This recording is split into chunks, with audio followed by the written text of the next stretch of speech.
लग्नाच्या पहिल्या रात्री मी खूप खुश होतो की माझी आज सुवागरात आहे. मी माझ्या बायकोचा घुंगट वरती उचलण्यासाठी तिच्या जवळ गेलो तेव्हा ती वेदनेनं खूप रडू लागली आणि मला म्हणाली, माझ्या पोटात खूप दुखत आहे, मला प्लीज डॉक्टरकडे घेऊन चला. मी लगेच तिला दवाखान्यात नेले. त्यानंतर तिने एका मुलाला जन्म दिला. मला खूप धक्का बसला. मी तिला विचारलं, कुणाचं पाप आहे? तेव्हा माझी बायको काहीच बोलली नाही. फक्त बोलली की या बाळाचं तोंड तुम्ही बघू नका, नाहीतर काहीतरी वाईट घडेल. मला पण इच्छा झाली नव्हती त्याचं तोंड बघायची. पण एक दिवस ते खूपच रडत होतं. घरात कुणीच दिसत नव्हते म्हणून मी त्याच्या चेहऱ्यावरील झाकलेलं ते बाळंत होतं ते काढलं आणि त्या बाळाचा चेहरा पाहून मी तर खूपच घाबरलो. कारण त्या बाळाचा चेहरा तर पूर्णची पूर्ण. माझं नाव रवी आहे. माझं वय आता 35वं चालू होतं. आम्ही दोघं भाऊ होतो. माझ्या लहान भावाचं आत्ता काही दिवसातच लग्न होतं म्हणून घरामध्ये लग्नाची तयारी जोरात चालू होती. तो माझ्यापेक्षा 10 वर्षांनी लहान होता आणि तरी माझी आई त्याचं लग्न करत आहे हे बघून मी माझ्या आईकडे गेलो आणि तिला बोललो, आई, आता मी घरामध्ये सगळ्यात मोठा मुलगा आहे, कमवतोही आहे, तरी देखील तू माझ्या लहान भावाचं लग्न माझ्या अगोदर करत आहेस. माझा तर अजिबात विचार करत नाहीस. मला सुद्धा आता लग्न करायचं आहे. तेव्हा माझी आई मला बोलली की हो करू, पण एवढ्यात नाही, तुझं लग्न करायचं. आपण नक्कीच करू लग्न. मी तुझ्यासाठी चांगली संस्कारी मुलगी शोधेल, तेव्हाच मी तुझं लग्न करेल. आता मात्र मला कुठेतरी वाटायला लागलं की मी घरामध्ये पैसे आणून देतो आणि माझ्या आईला असं वाटत असेल की माझं लग्न झाल्यानंतर मी हे सगळे पैसे माझ्या बायकोच्या हातात देईल. कदाचित म्हणूनच माझं लग्न माझी आई करत नसावी. पण आई लगेचच मला बोलली की मी तुझ्यासाठी मुलगी शोधेल, पण त्याच्या अगोदर हे तुझ्या गोळ्या औषधं वेळेवर घे. तुझ्या गुडघ्यांमध्ये नेहमीच दुखत असतं. या गोळ्या घेतल्या नाहीत तर अजून दुखेल बेटा. त्याच्यामुळे आपल्याला लवकर तुझ्यासाठी बायकोही मिळणार नाही. मग मी लगेचच हसलो. चल गोळ्या औषधं घे म्हणत आईनं बळजबरीनं मला काही गोळ्या खायला दिल्या. मीही खाल्ल्या या आशेवर की मी लवकर बरा होईल आणि मग माझंही लग्न होईल. माझ्या लहान भावाचं सुमितचं लग्न झालं. त्याची बायको आशा मला दादा दादा म्हणतानी थकत नव्हती. खूप सुंदर होती ती. सुमितची खूपच वाट बघायची ती की कधी कामावून तो परतेल. तो आल्यावर तिच्या चेहऱ्यावर खूपच आनंद असायचा. ती त्याच्या पुढे पुढे खूप करायची. त्या दोघांना असं हसत खेळत बघताना मलाही वाटायचं की माझी ही बायको अशीच असावी, तिनंही माझी वाट बघावी, आम्ही दोघांनी सोबतच जेवण करावं. पण माझी आई मात्र माझ्या लग्नाचं मनावर जास्त घेत नव्हती म्हणून मला आता आईचाही राग यायला लागला होता खूप. मी नेहमीच आईला बोलायचो, माझं वय 35 वर्ष झाले, तू माझ्या लग्नाचा विचार करत नाही आहेस. मग आता मलाच माझं लग्नासाठी मुलगी शोधावी लागेल. शेजारी पाजारी थोडेच माझं लग्न करायला येणार आहे तिथं. तेव्हा माझी आई मला बोलली, मी तुझ्यासाठी खूप सुंदर मुलगी शोधून ठेवली आहे आधीच, थोडासा वेळ दे, फक्त आपण लवकरच लग्न करून घेऊ. मला खूप आनंद झाला. मी आता आनंदातच राहायला लागलो. माझा कपड्यांचा बिझनेस होता जो आता इतका व्यवस्थित चालू नव्हता. पण माझा लहान भाऊ माझ्या दुकानात काम करत असतानाही त्याला इतकी सुंदर मुलगी मिळाली होती लग्नासाठी. मग तर मलाही छानच शोधली असेल असा विचार करतच मी आईला बोलायचो की माझं लग्न कधी करणार आहेस तू? नुसतं बोलते की करू लग्न, मुलगी शोधली आहे. मी आईवर चिडलो. तेव्हा फायनली आईनं मला मुलीचा फोटो दाखवला आणि म्हटली, तुझ्यासाठी मुलगी मिळाली आहे, सांगितलं ना. आपण काही दिवसातच तुमच्या दोघांचं लग्न लावून देऊ, ठीक आहे? आता मी खूप खुश झालो. माझं लग्न सुमन नावाच्या मुलीसोबत ठरवलं होतं.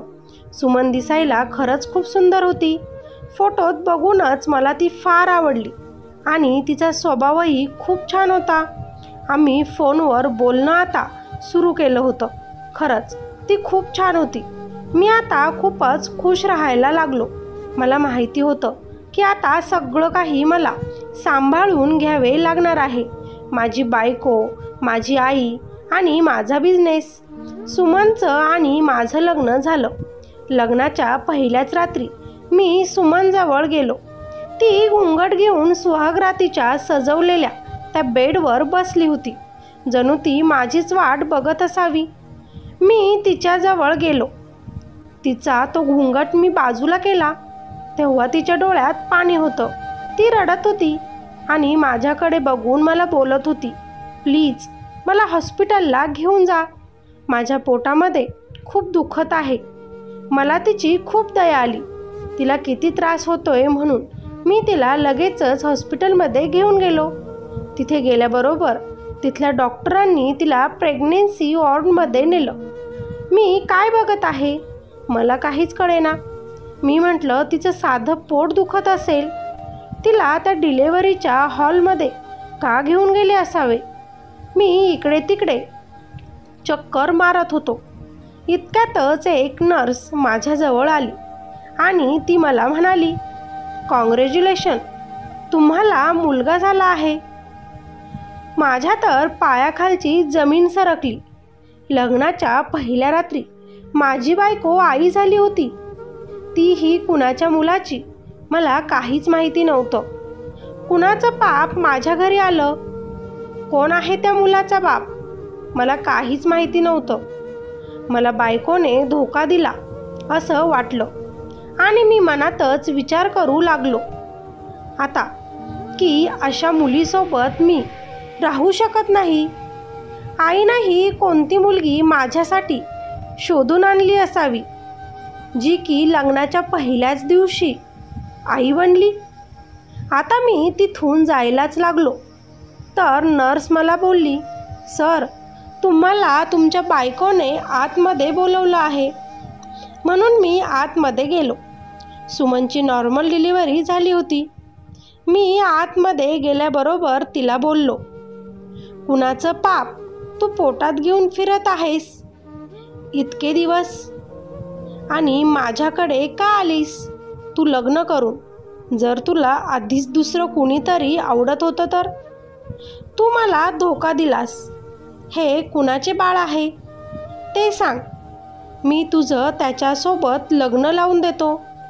मी बोलत असताना सुमन फक्त खालीच बघत होती.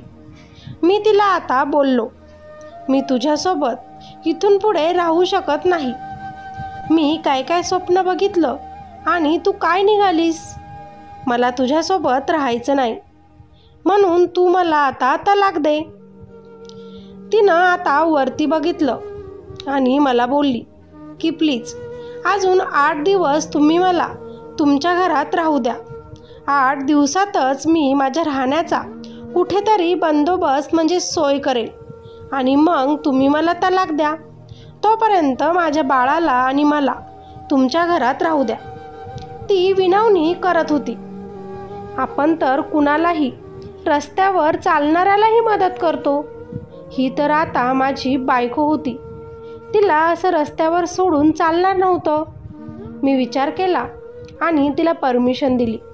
हो, पण फक्त 7 दिवस असंही मी तिला बोललो. ती हो बोलली. मी तिला वारंवार एकच प्रश्न विचारत होतो, या बाळाचा बाप कोण आहे? ती काहीही सांगत नव्हती. नंतर मीही सोडलं तिला विचारणं. मला काय करायचं?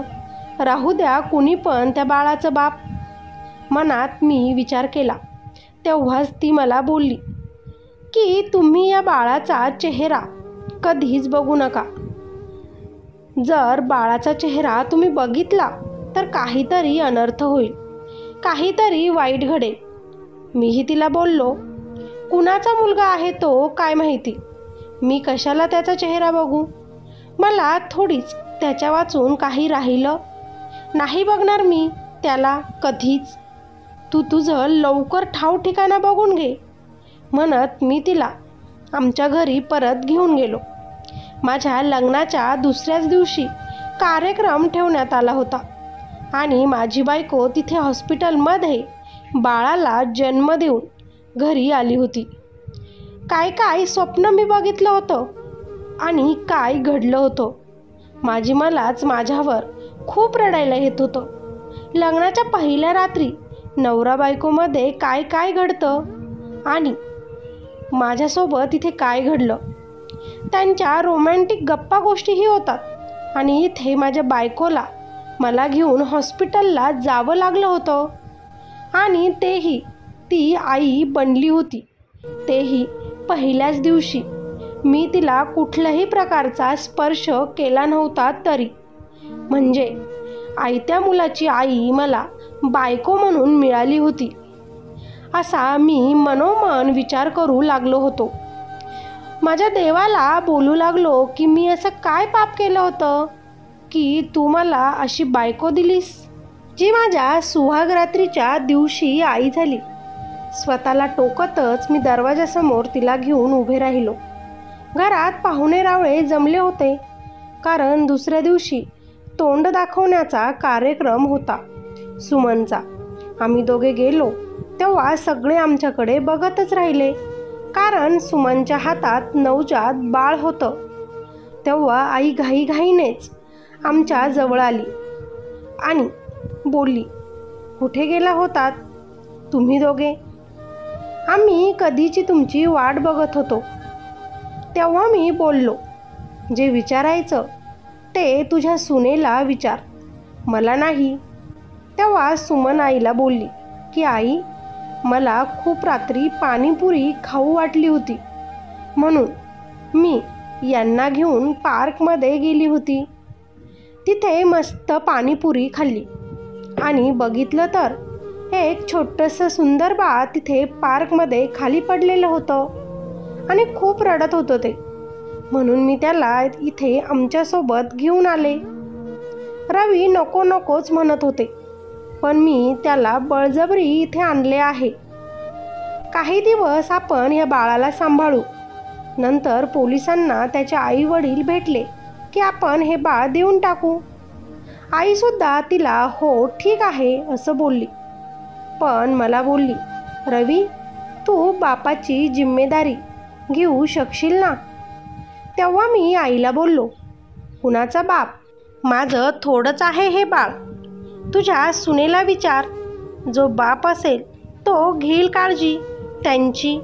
असं म्हणत मी रागातच रूममध्ये निघून गेलो. मला सारखं तेच वाटत होतं की मी काय बघितलं होतं स्वप्न आणि माझ्यासोबत हे काय घडत आहे. मी माझा भाऊ आणि त्याची बायको एकत्र बघायचो, त्यांच्यातील ते प्रेम बघायचो. तेच प्रेम मला आमच्या दोघांमध्ये हवं होतं पण आमच्यात ते काही घडलंच नाही. आता मी खूपच टेन्शनमध्येच राहायला लागलो होतो. सुमन माझ्याकडे तर काही लक्षही देत नव्हती. सगळा वेळ सगळं लक्ष तिचं तिच्या त्या मुलामध्ये राहायचं. लग्न झालंच होतं कुठे आणि हे सगळं घडलं. लग्नानंतर काय काय गोष्टी घडतात आणि इथं माझी बायको लग्न झाल्याबरोबरच लहान बाळाला सांभाळण्यात व्यस्त होऊन गेली होती. मी थकून भागून घरी यायचो तेव्हा आईच मला परतही त्या गोळ्या औषधं खायला द्यायची. मला वाटत होतं हे काय घडलं माझ्यासोबत असं. पण आता लग्न झाल्यापासून हे एक चांगलं घडलं होतं माझ्यासोबत.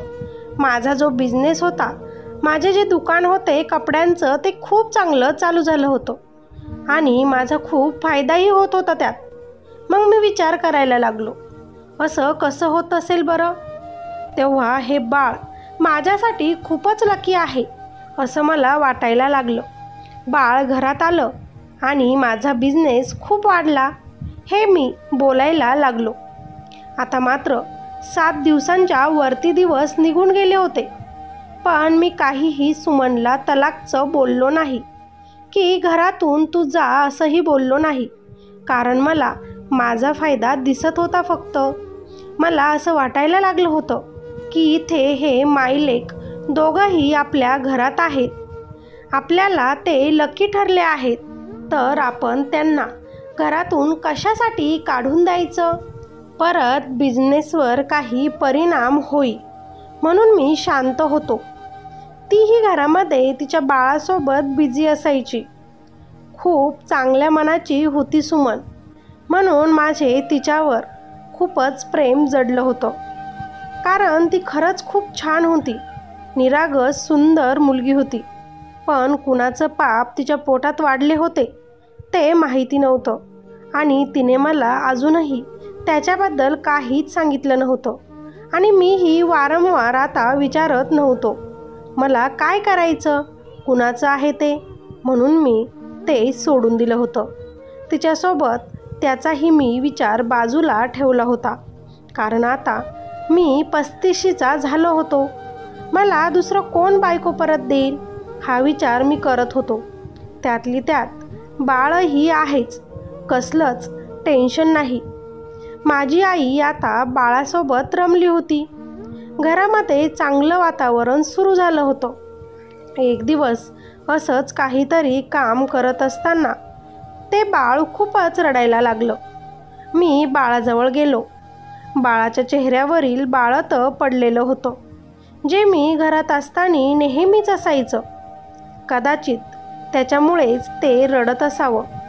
पण मला माझ्या बायकोचा चेहरा आठवला आणि तिचं बोलणंही आठवलं की तुम्ही या बाळाचं तोंड कधीच बघू नका. जर तुम्ही तोंड बघितलं तर काहीतरी अनर्थ होईल, काहीतरी वाईट तुमच्यासोबत घडेल. म्हणून मी पटकनच बाजूला झालो. पण मी परत विचार केला की असं काय असेल याच्या चेहऱ्यामध्ये की हे मला बघू देत नाहीत. आणि मी बघितलं तर कुठे काय होणार आहे. इतकं तर वाईट आजपर्यंत माझ्यासोबत घडलं आहे की माझ्या लग्नाच्या पहिल्या रात्री माझ्या बायकोला बाळ झालं आणि ती माझ्या घरात आजही आहे. या वाईटपेक्षा दुसरं अजून काय वाईट घडेल की मी दुसऱ्याचं बाळ माझं म्हणून सांभाळत आहे. जाऊ द्या, जे घडायचं ते घडेल. पण आता हे बाळ मी बघूनच घेतो, त्याचं तोंड बघतोच. मी त्या बाळाच्या तोंडावरील बाळातं बाजूला केलं आणि बघतो तो काय, ते बाळ हुबेहूब माझ्यासारखंच दिसत होतं. माझ्यासारखेच डोळे, माझ्यासारखंच नाक, माझ्यासारखेच होठ, पूर्ण जसे तसं माझ्यासारखेच. आता मात्र मला काहीच कळेना. मी टेन्शनमध्ये आलो आणि सुमनला आवाज दिला, सुमन इकडे ये. ती आली आणि मला बोलली, तुम्हाला बोलली होती ना मी की त्याचं तोंड बघू नका. तो बोलला, ते सगळं राहू दे. मी तर आता याचं तोंड बघितलं आहे. मला सांग, हे बाळ कुणाचं आहे? कारण ते माझ्यासारखं कसं काय दिसत आहे? मी तर तुझ्यासोबत कुठेच नव्हतो. मी तर आत्ताच तुला भेटलो. आपलं आत्ता लग्न झालं म्हणून तू माझ्यासोबत आहेस. मला कधी भेटली होतीस तू? आणि हे बाळ कुणाचं आहे? खरं खरं मला सगळं सांग. तेव्हा तर असं म्हटले मी बायकोला, पण काय बोलावं तेच कळेना. आता माझी आई तिथे आली आणि मला बोलली की काय झालं, का चिडत आहेस तिच्यावर? तेव्हा मी बोललो, आई मी तुझ्यापासून एक गोष्ट लपवली. लग्नाच्या पहिल्याच रात्री मला माझ्या बायकोला घेऊन हॉस्पिटलला जावं लागलं होतं, तेही तिची डिलिव्हरी करण्यासाठी. तिला हा मुलगा तेव्हाच झाला. हा माझा नसून कुणाचा आहे हे मला माहिती नाही. पण आता मी याचं तोंड बघितलं तर तो हुबेहूब मला माझ्यासारखाच दिसत आहे. आता मी काय करू मला सांग. ही सांगत नाही आहे हे बाळ कुणाचं आहे. तेव्हा माझी आई मला बोलली की हे बाळ तुझंच आहे. मला तर काही समजेना.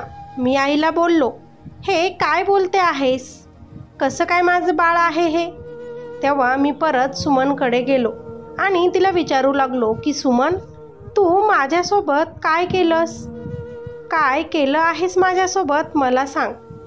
कारण मी तुला कधीच भेटलेलो नाही, मला चांगलंच आठवतं.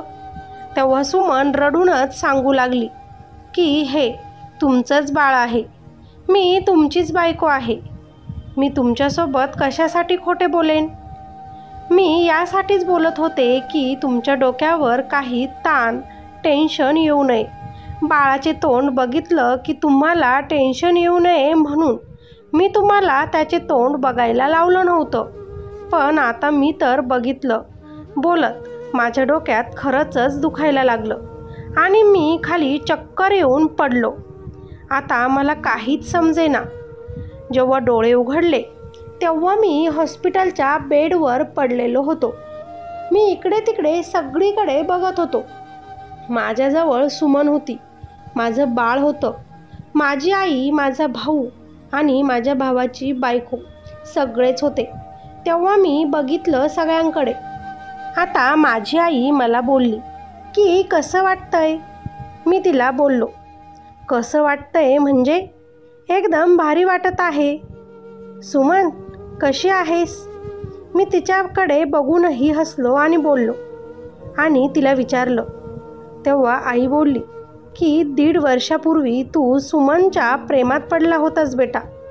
तुमचं दोघांचं खूप प्रेम होतं म्हणून मी तुझं लग्न सुमनसोबत लावून दिलं होतं. लग्नाच्या 6 महिन्यानंतरच तू जेव्हा दुकानावरून घरी परत येत होतास तेव्हा तुझा मोठा ॲक्सिडेंट झाला आणि ॲक्सिडेंटमध्ये तुझी याददाश्त चालली गेली. तू घरी आल्यानंतर सुमनवर अत्याचार करायला लागला, तिला मारायचा. पण तेव्हा ती प्रेग्नेंट असल्यामुळे मला तिची काळजी लागून होती म्हणून मी तिला तिच्या माहेरी काढून दिलं होतं. कारण तिच्या बाळाला आणि तिला तुझ्यापासून तेव्हा खूप धोका होता. मात्र तू आता काही दिवसांपासूनच फक्त लग्न करायचं असं मला म्हणत होता.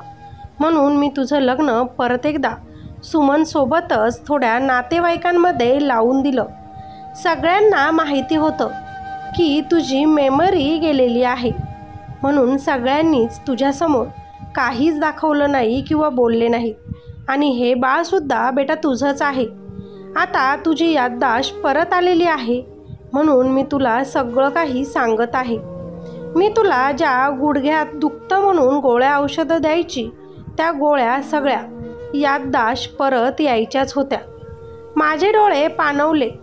मला कळालं होतं की ते बाळ माझंच आहे आणि सुमन ही माझी बायको आहे. माझ्यासोबत काहीतरी वाईट घडून मी माझी मेमरी, माझी याददाश्त पूर्ण गमावली होती आणि माझ्या बायकोला त्याचा खूप त्रास झाला होता. त्याच्या कठीण काळामध्ये मी तिच्यासोबत नव्हतो. आमचं बाळ या जगात येण्यासाठी बरं झालं ती पहिल्या रात्री माझ्याजवळच होती. म्हणजे मीच तिला हॉस्पिटलला घेऊन गेलो आणि माझं बाळ माझ्यासाठी खरंच खूप लकी ठरलं. आता माझे डोळे उघडले की सुमन दुसऱ्याचे पाप नाही तर माझं बाळ पोटात घेऊन इतके दिवस एकटंच राहत होती. खरंच खूप चांगली होती ती. मी तिच्याकडे डोळ्यांनीच बघितलं आणि तिने डोळ्यांनीच मला सांगितलं की सगळं काही ठीक होईल, काळजी करू नका. आता सुमन, मी, माझं बाळ आम्ही खूप छान आणि सुखी परिवार आहोत. मीही जेव्हा आता काम करून घरी जातो सुमन माझी छान वाट बघत असते, माझ्या पुढे पुढे करते. बाळ आता मोठे मोठे होत चालले आहे. आमच्यात रोमॅन्टिकपणासुद्धा आता खूपच वाढला आहे. खरंच खूप छान आयुष्य आहे. आनंदात आहे मी. जगलं तसं आयुष्य आपल्याला जगता येतं हे मला चांगलंच समजलं. बायको मुलांशिवाय आपण अपूर्णच असतो. आयुष्याचे खूपच कमी दिवस असतात. कधी आपल्यासोबत काय होईल सांगता येत नाही. त्याच्यामुळे आहे तसं माणसानं व्यवस्थित जगून घ्यावं. प्रत्येक क्षणाचा आनंद घ्यावा हे मी खूप चांगल्या प्रकारे शिकलो. आज माझा परिवार खूप खुश आहे आणि मीही त्यांच्यासोबत खूपच खुश आहे. मित्र आणि मैत्रिणींनो, या गोष्टीचं तात्पर्य आयुष्यात कधी कुणाचं काय होईल आपल्याला खरंच सांगता येत नाही. त्याच्यामुळे आपण जे जगत आहोत ते जगत राहून त्याचा आनंद घेतला पाहिजे. समोरच्याला बोलण्याच्या अगोदर मनात खूप सारा विचार केला पाहिजे की मी जे काही बोलत आहे ते योग्य आहे का. आयुष्य खूप लहान असतं, त्याच्यात कधीही काहीही घडतं. वेळ कधीच कुणासाठीच थांबत नाही आणि घड्याळाचा काटा पुढे पुढेच सरकत असतो. म्हणून जे आत्ता तुमच्याजवळ आहे त्याच्यात सुख माना आणि आपले आयुष्य हे आनंदात जगा. ही स्टोरी जर तुम्हाला आवडली असेल तर नक्कीच लाईक करा, कॉमेंट करून प्रतिक्रिया नोंदवा आणि आपल्या चॅनलवर जर नवीन असाल तर सबस्क्राईब करायला विसरू नका. भेटूया अशाच एका नवीन स्टोरीमध्ये. तोपर्यंत धन्यवाद.